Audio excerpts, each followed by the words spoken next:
Comment reconnaître un véritable maître? Nous en revenons donc toujours à ce travail à réaliser sur la matière.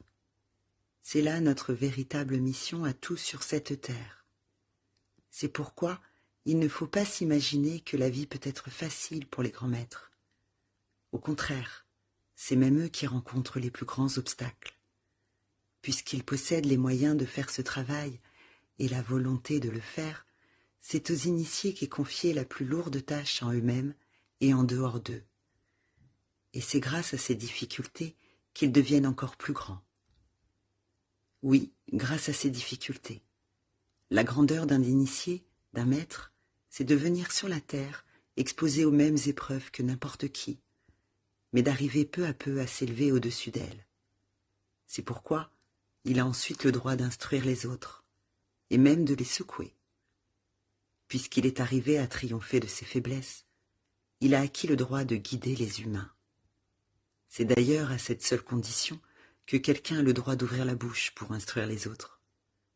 S'il ne s'est pas débarrassé lui-même des défauts dont il veut se mêler de les corriger, mieux vaut qu'il se taise.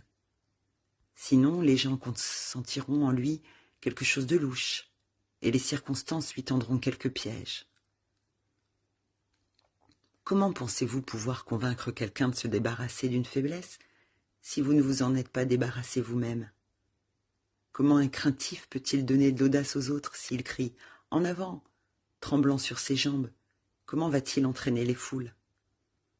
Sachez que seule la victoire sur vos faiblesses vous donne les vrais pouvoirs. Et ces pouvoirs sortiront tôt ou tard à travers vos yeux, vos gestes, votre visage, votre voix. Oui, ils sortiront même si vous voulez les cacher. Un maître qui pendant des millénaires a travaillé à vaincre en lui toutes les passions humaines et à attirer les vertus du ciel, émane des éléments dont ceux qui l'entourent peuvent bénéficier.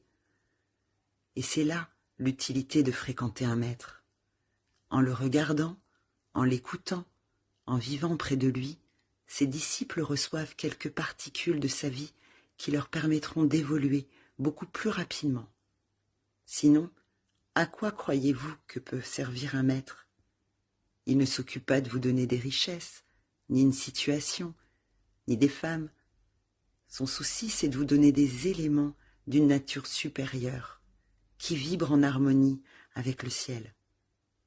Et si vous pouvez recevoir ces éléments, vous pouvez les conserver et même les amplifier avec le temps. Vous sentirez que vos pensées, vos sentiments et même votre santé, tout s'améliore. Auprès d'un véritable maître, vous ne pouvez trouver que des bénédictions.